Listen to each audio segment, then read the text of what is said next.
नमस्कार, sports can में आप सभी का बहुत बहुत स्वागत है। मैं हूं आनंद श्रीवास्तव। देश और दुनिया की तमाम खेल खबरों पर चर्चा के लिए हमारे साथ स्टूडियो में मौजूद हैं खेल पत्रकार मनोज जोशी। मनोज, स्पोर्ट्स कैन में आपका बहुत बहुत स्वागत है। धन्यवाद। हॉकी, टेनिस, क्रिकेट के साथ शतरंज की भी खबर है, लेकिन सबसे पहले स्पोर्ट्स हेडलाइंस।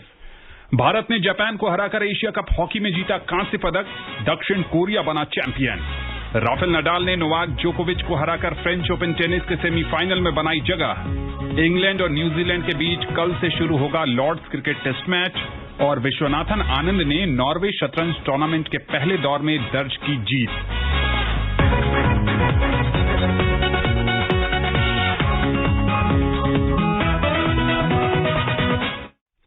सबसे पहले बात करते हैं हॉकी की। भारतीय हॉकी टीम ने एशिया कप का कांस्य पदक जीत लिया है। जकार्ता में तीसरे स्थान के लिए खेले गए मुकाबले में भारत ने जापान को 1-0 से हराया। मैच का एकमात्र गोल राजकुमार पाल ने 7वें मिनट में किया। मनोज, ये मैच जो है वो भारतीय डिफेंडर्स के लिए ज्यादा याद किया जाएगा, क्योंकि 7वें मिनट में ही जापान ने कंसीड कर लिया। उसके बाद ताबड़तोड़ आक्रमण, लेकिन कमाल का डिफेंस आज भारत का। जी हाँ, बिल्कुल। निश्चित तौर पर मैं कहूंगा कि भारत को आज डिफेंस अच्छा है, लेकिन आगे भी आपको इस डिफेंस को मेंटेन करके रखना होगा, क्योंकि ये डिफेंस कई बार परेशानी का सबब भी बना है। अगर आप देखें तो जापान को कहीं ज्यादा पेनल्टी कॉर्नर मिले भारत की तुलना में, और अगर आप बहुत ज्यादा पेनल्टी कॉर्नर कंसीड कर रहे हैं लगातार, तो बहुत मुश्किलें होने वाली हैं। क्योंकि अब इसमें 12 डेब्यूटेंट खिलाड़ी हैं भारतीय टीम में, जो पहली बार अपने करियर की शुरुआत जिन्होंने की है सीनियर वर्ग में। तो यहां पर अगर आप डिफेंस में चूकते हैं तो बहुत मुश्किल होगी, क्योंकि अगर आप देखें ना पाकिस्तान को हरा पाए, ना मलेशिया को हरा पाए, ना आप कोरिया को हरा पाए, तो उससे भारत की मुश्किलें और ज्यादा बढ़ गई हैं। जापान से हम लीग मुकाबलों में 5-2 से हार भी गए थे, लेकिन उसके बाद वापसी की भारतीय टीम ने। जैसा कि आपने कहा कि 12 नए खिलाड़ी खेल रहे थे। ये विश्व ओलंपिक जब हमने कांस्य पदक जीता था, उसके बाद एक फुल फ्लेज टूर्नामेंट खेलने गई थी भारतीय टीम। तो इससे कुछ ऐसे भी खिलाड़ी निकलकर सामने आए होंगे जो आने वाले टूर्नामेंट में देश का नाम रोशन करेंगे। जी हाँ, बिल्कुल। अगर ऐसे बड़े टूर्नामेंट में, इस तरह के टूर्नामेंट में कोई युवा खिलाड़ी निकलते हैं और वो अपने सीनियर खिलाड़ी सिमरनजीत या लाकड़ा के साथ खेलते हैं, तो उन्हें तजुर्बा मिलता है, बहुत कुछ सीखने को मिलता है, लर्निंग एक्सपीरियंस है। लेकिन हमें यह भी ध्यान रखना चाहिए कि यंगस्टर्स को मौका देना अपनी जगह पर है, लेकिन आप ओलंपिक के मेडलिस्ट हैं और आप एशिया कप में तमाम टीमों को नहीं हरा पा रहे, और इतना ही नहीं, 2 या 3 बार बढ़त लेने के बावजूद आप नहीं हरा पा रहे हैं, तो इसका मतलब है कि हमें कहीं ना कहीं मानसिक दृढ़ता की कमी है। आपको मेंटली बहुत स्ट्रांग होने की जरूरत है। जी हां, फाइनल मुकाबले में दक्षिण कोरिया ने मलेशिया को 2-1 से हराकर खिताब अपने नाम किया। और अब बात करते हैं वर्ष के दूसरे grand slam French open tennis tournament की। 13 बार के चैंपियन स्पेन के Rafael Nadal French open tennis tournament के पुरुष सिंगल सेमीफाइनल में पहुंच गए हैं। क्वार्टर फाइनल में नडाल ने 4 सेट तक चले मुकाबले में सर्बिया के नोवाक जोकोविच को पराजित किया। रिपोर्ट के साथ है मुनीश शर्मा। स्पेन में जन्मे खिलाड़ी को दुनिया के सबसे खूबसूरत शहरों में गिने जाने वाले पेरिस की लाल मिट्टी से इतनी मोहब्बत हो जाती है कि वो साल दर साल यहाँ आकर दिग्गजों को पछाड़ते हुए चैंपियन का ताज पहनता है। टूर्नामेंट का जब ड्रॉ घोषित हुआ तब ये तय हो गया था कि क्वार्टर फाइनल में राफेल नडाल का सामना नोवाक जोकोविच से हो सकता है। दोनों के बीच प्रतिद्वंद्विता बड़ी पुरानी रही है। खिताब के प्रबल दावेदारों में दोनों ही शुमार थे, लेकिन आगे कोई एक ही बढ़ता। मैच शुरू हुआ और नडाल पूरी तरह से छा गए। रोला गैरों पर शुरू से ही विंटेज नडाल का खेल देखने को मिला, जो दर्शकों के लिए भी एक अविश्वसनीय अनुभव रहा। पहले गेम की पहली सर्विस नडाल ने ब्रेक की और जोकोविच को दबाव में ला दिया। फोरहैंड और ड्रॉप शॉट का इतना अद्भुत कॉम्बिनेशन कि जोकोविच के पास इसका कोई जवाब न था। पहला सेट देखते ही देखते नडाल ने 6-2 से अपने नाम कर लिया। दूसरे सेट की पहली सर्विस गेम भी नडाल ने ब्रेक की और बहुत जल्द 3-0 की बढ़त पर आ गए। ऐसा लग रहा था कि जोकोविच का आज ऑफ डे है, लेकिन यहीं से जोकोविच ने मैच में वापसी करते हुए ये दिखा दिया कि क्यों वो लंबे समय से दुनिया के नंबर 1 टेनिस खिलाड़ी हैं। जोकोविच ने एक के बाद एक कई विनर्स लगाए और फर्स्ट सर्विस परसेंटेज को बेहतर करते हुए नडाल को दूसरे सेट में 6-4 से हराकर ये बता दिया कि मैच कांटे का होने वाला है। तीसरे सेट में नडाल की फुर्ती और तकनीक के सामने जोकोविच एक बार फिर बेबस नजर आए। नडाल ने नेट पर कमाल का प्रदर्शन करते हुए कई बेहतरीन अंक हासिल किए और सेट 6-2 से जीतकर मैच में बढ़त बना ली। चौथा सेट शुरू हुआ तो मोमेंटम एक बार फिर जोकोविच की तरफ शिफ्ट होता हुआ नजर आया और एक समय जोकोविच 4-1 और फिर 5-2 से आगे थे और लगने लगा था कि ये मुकाबला 5वें और निर्णायक सेट तक जाएगा। यहां से शुरू हुई नडाल की वो कमाल की परफॉर्मेंस जिसे दर्शक लंबे समय तक याद रखेंगे। नडाल ने डाउन द बेस लाइन इतने बेहतरीन विनर्स लगाए कि जोकोविच भी कोर्ट पर दर्शक ही बने दिखे। 2-5 के स्कोर से नडाल ने सेट 6-6 तक पहुंचा दिया। सेट टाई ब्रेकर में पहुंचा और नडाल ने यहां बाजी मारते हुए सेट 7-6 से अपने नाम करते हुए मुकाबला जीत लिया। शुक्रवार को अपना 36वां जन्मदिन मनाने जा रहे राफेल नडाल ने दुनिया भर के लोगों को ये भी संदेश दिया कि उम्र महज एक नंबर है और मजबूत इच्छा शक्ति और कुछ कर गुजरने के जज्बे से आप अपने लक्ष्य को हासिल कर सकते हैं। लाल बजरी के बेताज बादशाह राफेल नडाल का सेमीफाइनल में मुकाबला होगा अलेक्जेंडर ज्वेरेव से। जोकोविच और कार्लोस अल्काराज के बाहर होने के बाद नडाल खिताब के सबसे बड़े दावेदार बन गए हैं। स्पोर्ट्स स्कैन के लिए मुनीश शर्मा। मनोज, फाइनल से पहले ये सबसे बड़ा ब्लॉकबस्टर मुकाबला था फ्रेंच ओपन का। जी हाँ, निश्चित तौर पर। और मुझे सबसे अच्छा यहां पर यह लगा कि ठीक है, वो बेसलाइन के बहुत अच्छे खिलाड़ी हैं, 13 बार खिताब भी जीत चुके हैं फ्रेंच ओपन का। सबसे ज्यादा खिताब जो है उनके नाम है फ्रेंच ओपन के। लेकिन डाउन द लाइन बेसलाइन पर शॉट्स खेलने के अलावा नेट पर भी उन्होंने बहुत ही अच्छा खेल दिखाया, जो उन्हें विशिष्ट बनाता है। आमतौर पर उनकी पहचान नेट पर या सर्व एंड वॉली वाले खिलाड़ी की नहीं है। शायद यही वजह है कि वो विंबलडन भी सिर्फ 2 ही मौकों पर जीत पाए हैं। तो इस मुकाबले में दूसरी बात मुझे अच्छी लगी, जब चौथा सेट चल रहा था, 2-5 से वो पिछड़ रहे थे, सांस से ऊपर की ऊपर और नीचे की नीचे हो रही थी। लग नहीं रहा था कि यहां पर वो वापसी कर पाएंगे, क्योंकि पैर की जो इंजरी थी उनकी पिछले कुछ समय से, वो उन्हें बहुत परेशान कर रही थी। और पिछला जो मुकाबला उन्होंने जीता वो भी बहुत ही संघर्षपूर्ण 5 सेटर के मुकाबले में वो जीत पाए थे।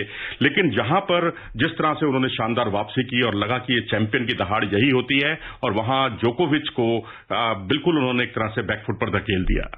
जोकोविच के नजरिए से देखें तो दूसरे सेट में जैसे उन्होंने वापसी की 0-3 से पिछड़ने के बाद, और चौथे और निर्णायक सेट में 5-2 यानी एक ही सेट उनको जीतना था, वहां से फिसलना बहुत खल रहा होगा उन्हें। निश्चित तौर पर। और जिस तरह से बैकहैंड विनर लगा रहे थे और लगातार अनफोर्स्ड एरर के लिए मजबूर कर रहे थे, वहीं जोकोविच भी बहुत अच्छा, जिसे कहते हैं कोर्ट कवरेज उनका बहुत अच्छा था। और कुछ एक मौकों पर बाएं छोर से गेंद बाहर की तरफ जरूर गई उनके शॉट्स पर, लेकिन ओवरऑल जो है मैं कहूंगा कि वो नडाल का ही दिन था, क्योंकि आखिरी दौर में तमाम इफ एंड बट्स और उतार चढ़ाव के बाद नडाल बाजी मार गए और जोकोविच बस देखते ही रह गए, क्योंकि उन्होंने भी कल्पना नहीं की होगी जब चौथे सेट में उन्होंने बढ़त बनाई थी कि इस मैच का ये हश्र होने वाला है। इससे पहले क्ले कोर्ट का एक टूर्नामेंट था जो फ्रेंच ओपन के लिए तैयारियों के लिहाज से महत्वपूर्ण माना जा रहा था। वहां कार्लोस अल्काराज ने नडाल को भी हराया था, नोवाक जोकोविच को भी हराया था, और कई टेनिस पंडितों ने कहा था कि शायद फ्रेंच ओपन में नडाल के लिए काफी मुश्किल होगी। नडाल ने मैच जीतने के बाद कहा कि 3 महीने पहले ऑस्ट्रेलियन ओपन का खिताब जो उन्होंने जनवरी में जीता था, उसके बाद जो चोट लगी, उन्होंने कल्पना नहीं की थी कि फ्रेंच ओपन में वो शायद खेलेंगे, और खेलेंगे भी तो यहां तक पहुंचेंगे।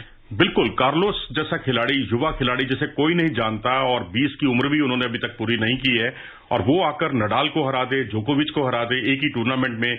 शायद मैड्रिड ओपन की बात कर रहे हैं आप। और उसके अलावा इस सीजन में 4 खिताब वो अपने नाम कर चुका हो वो खिलाड़ी। खैर, उनकी मुश्किल नडाल की बहुत बड़ी हल कर दी उनके अगले प्रतिद्वंदी ने, ज़वेरेव ने उनको पराजित किया है, और वो मुकाबला भी बड़ा जबरदस्त मुकाबला था। तो कि अब मैच का रोमांच इसलिए भी बढ़ गया है फ्रेंच ओपन का, क्योंकि ज़वेरेव जो खिलाड़ी हैं अलेक्जेंडर जर्मनी के, उन्होंने इतने बड़े खिलाड़ी को हराया जो छोटी उम्र का बहुत बड़ा खिलाड़ी है, और उनकी नडाल की बाधा भी दूर की है।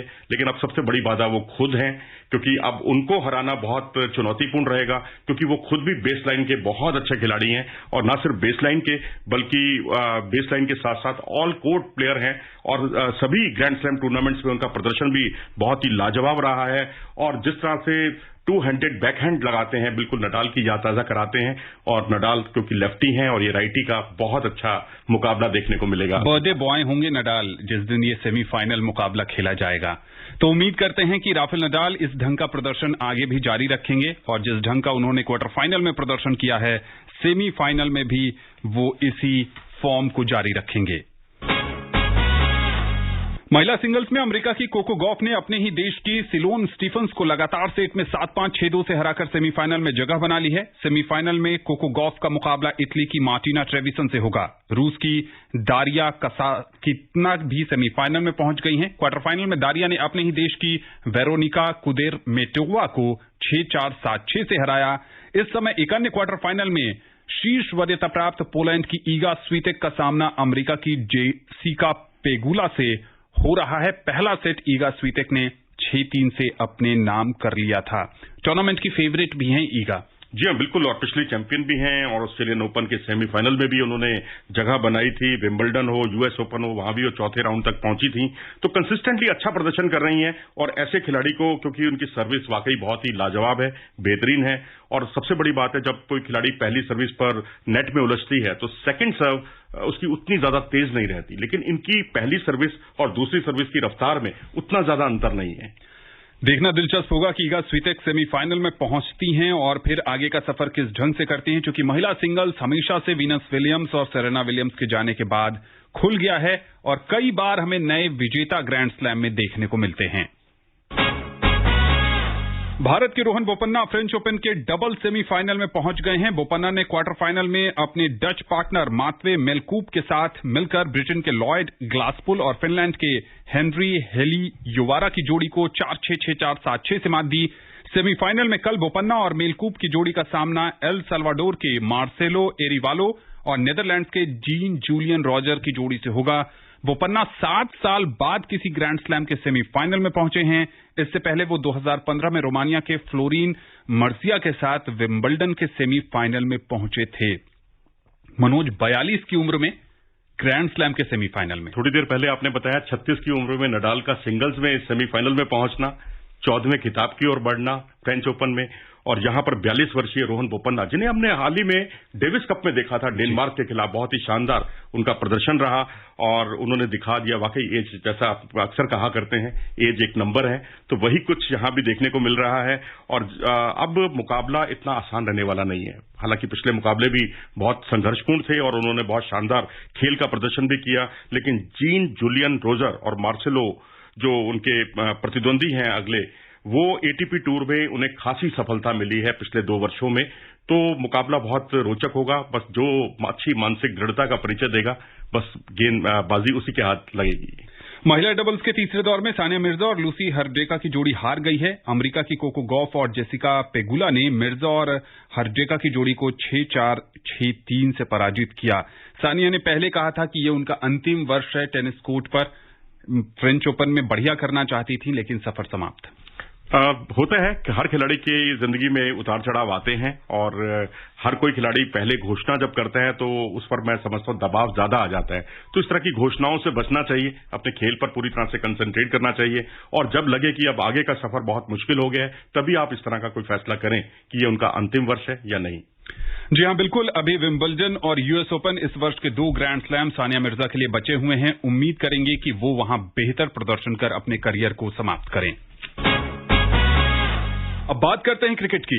इंग्लैंड ने कल से न्यूजीलैंड के साथ शुरू हो रही 3 मैचों की टेस्ट श्रृंखला के पहले मैच के लिए अपने प्लेइंग 11 की घोषणा कर दी है। इस मैच में डरहम के तेज गेंदबाज मैथ्यू पॉट्स अपना डेब्यू करते नजर आएंगे। दोनों अनुभवी तेज गेंदबाज जेम्स एंडरसन और स्टुअर्ट ब्रॉड भी टीम में वापस आ गए हैं। पहला टेस्ट मैच कल से लॉर्ड्स में शुरू होना है। ऑलराउंडर बेन स्टोक्स इस मुकाबले में पहली बार फुल टाइम कैप्टन के रूप में टीम की कमान संभालेंगे। टेस्ट टीम के कोच बनाए गए न्यूजीलैंड के पूर्व क्रिकेटर ब्रेंडन मैकुलम का भी पद संभालने के बाद ये पहला मैच होगा। मैकुलम और स्टोक्स की जोड़ी क्या इंग्लैंड की जो डूबती नैया है टेस्ट मुकाबलों में पिछले कुछ समय से, उसको पार लगा पाएगी? देखिए, बहुत टैलेंट आ रहा है काउंटी क्रिकेट में और मैथ्यू पॉट का आपने जिक्र किया, डरहम से ताल्लुक रखते हैं और बहुत उन्होंने विकेट चटकाए हैं। स्पीड हालांकि उनकी 140 के आसपास ही है, लेकिन गेंद को दोनों ओर मूव कराना उनकी बहुत बड़ी खूबी है। और अब एंडरसन और ब्रॉड हैं। अब मुझे नहीं लगता कि एंडरसन और ब्रॉड में आप रोटेट करेंगे, क्योंकि बहुत ज्यादा विकल्प नहीं है और कई खिलाड़ी जो हैं उपलब्ध भी नहीं है। तो ऐसी स्थिति में अब आपके पास जो अटैक बनता है एंडरसन, ब्रॉड, बेन स्टोक्स और मैथ्यू पॉट का, और स्पिनर के तौर पर आपको जैक लीच दिखाई देंगे। मुझे लगता है सुधार होगा जब परिवर्तन जो है प्रकृति का नियम है, तो अब जो बदलाव किया गया है कोच के तौर पर, कप्तान के तौर पर, तो मुझे लगता है कप्तानी में बेन स्टोक्स कुछ प्रयोग जरूर करेंगे और जो रूट अपना, बस शर्त यही है कि जैसा खेल रहे थे पिछले वर्ष वैसे ही अपने परफॉर्मेंस को बरकरार रखें। 5 साल बाद जो रूट बतौर बल्लेबाज इंग्लैंड की टीम में खेलेंगे। बल्लेबाजी ही वीक लिंक रही है मनोज, जो पिछले मुकाबले चाहे एशेज में हारे या फिर दुनिया के अलग अलग देशों में जाकर हारे, भारत में भी बुरी तरह प्रदर्शन किया था इंग्लैंड की टीम ने।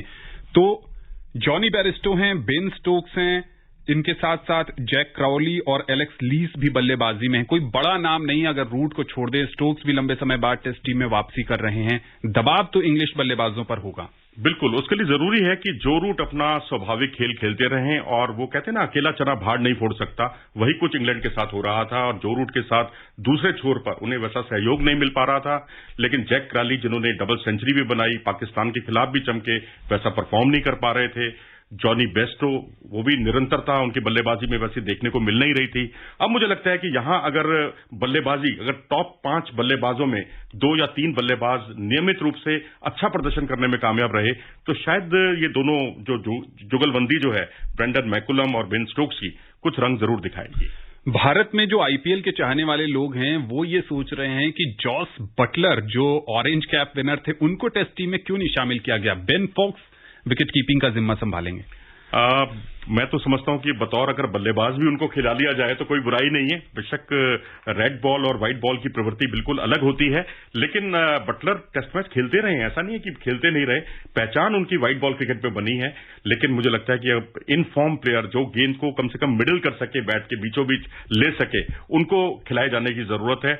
और अगर ऐसा नहीं हुआ तो इंग्लैंड की टीम बिल्कुल रसातल में चली जाएगी और उससे उबरना बहुत मुश्किल हो जाएगा। देखना होगा कि इंग्लैंड और न्यूजीलैंड के बीच मुकाबला पहले दिन कल कैसे आगे बढ़ता है। स्पोर्ट्स स्कैन के माध्यम से हम आपको उसका अपडेट जरूर बताएंगे। श्रीलंका दौरे से पहले ऑस्ट्रेलियाई टीम को बड़ा झटका लगा है। दौरे से ठीक 1 सप्ताह पहले टीम के मुख्य कोच एंड्रू मैकडोनाल्ड कोरोना संक्रमित पाए गए हैं। क्रिकेट ऑस्ट्रेलिया ने एक सोशल पोस्ट कर यह जानकारी दी है। पोस्ट में बताया गया है कि मैकडोनाल्ड टीम के साथ रवाना नहीं हो सके और वो शायद दूसरे T20 मुकाबले के पहले टीम से जुड़ जाएंगे। उनकी गैर मौजूदगी में मिशेल डी वेंटो को टीम का मुख्य कोच बनाया गया है। ये मैकडोनाल्ड का बतौर कोच पहला टूर होना है। भारत के धुरंधर शतरंज खिलाड़ी विश्वनाथन आनंद ने नॉर्वे शतरंज टूर्नामेंट के क्लासिकल वर्ग के पहले दौर में मैक्सियम वाचिएर लाग्रेव को पहले दौर में 40 चालों में हरा दिया। इस जीत से आनंद को 3 अंक मिले। पहले दौर में अमेरिका के वेस्ले सो ने तैमूर राजाबोव को मात दी और अब आनंद के साथ संयुक्त रूप से शीर्ष पर हैं। मैग्नस कार्लसन ने चीन के वांग हेड से ड्रॉ खेला। इससे पहले खेले गए ब्लिट्ज वर्ग में आनंद ने 7वें दौर में विश्व चैंपियन कार्लसन को हराया था। आनंद टूर्नामेंट में 4थे स्थान पर रहे हैं। एक और ऐसा खिलाड़ी जो साल दर साल भारत के लिए शतरंज बोर्ड पर कमाल कर रहा है। जी हाँ, बिल्कुल। और कहते हैं कि कोई सीमा नहीं है उनकी, और जिस तरह से यंगस्टर्स उनको देख रहे होंगे, उनके लिए बहुत बड़े वो रोल मॉडल हैं और निरंतरता उनकी सबसे बड़ी पहचान है। उन्होंने बहुत उतार चढ़ाव देखे हैं शतरंज की दुनिया में भी। तो मुझे लगता है कि अब इस वक्त ये दौर आ गया है कि आनंद जो है अब कोचिंग का जिम्मा भी संभालें, यंगस्टर्स को प्रेरित करें और कई विश्वनाथन आनंद तैयार करें। एक छोटा सा सवाल, आप स्पोर्ट्स जर्नलिज्म से बहुत लंबे समय से जुड़े रहे हैं। जब 16 साल के आर प्रज्ञानानंदा मैग्नस कार्लसन को हराते हैं और उसके बाद विश्वनाथन आनंद जैसा बड़ा नाम कोई टूर्नामेंट खेलने जाता है, तो क्या दबाव भी होता होगा? निश्चित तौर पर दबाव तो होता ही है जी, बड़ा स्वाभाविक भी है। और मैं समझता हूं क्योंकि जिस तरह से भारत में एक पौध तैयार हो रही है, बहुत बड़ी संख्या में ग्रैंड मास्टर्स तैयार हो रहे हैं, तो मुझे लगता है कि दबाव को हम राष्ट्रीय स्तर पर ही खत्म कर देते हैं। और हमारी जो राष्ट्रीय चैंपियनशिप है उसका स्तर किसी विश्व चैंपियनशिप से कम नहीं है। निरंतर हम इसमें भाग लेते रहेंगे। यंगस्टर्स के साथ में अगर वरिष्ठ खिलाड़ी भी भाग लेते हैं तो निश्चित तौर पर मैं कहूंगा उनके खेल में और ज्यादा सुधार आपको देखने को मिलेगा। चलते चलते हम अपने श्रोताओं को बता दें कि अजरबैजान के बाकू में निशानेबाजी विश्व कप में भारत की एला वेलिन, वालारिवन, रमिता और श्रेया अग्रवाल की टीम ने 10 मीटर एयर पिस्टल स्पर्धा में स्वर्ण पदक जीता है। अब समय नहीं है मनोज कि इस पर या किसी और खबर पर आपसे चर्चा की जा सके। स्पोर्ट्स स्कैन से जुड़ने के लिए और विशेषज्ञ राय देने के लिए आपका बहुत बहुत शुक्रिया। धन्यवाद। स्पोर्ट्स कैन का आज का अंक यहीं समाप्त होता है। पूरी टीम को दीजिए अनुमति, कल आपसे होगी फिर मुलाकात। तब तक के लिए नमस्कार।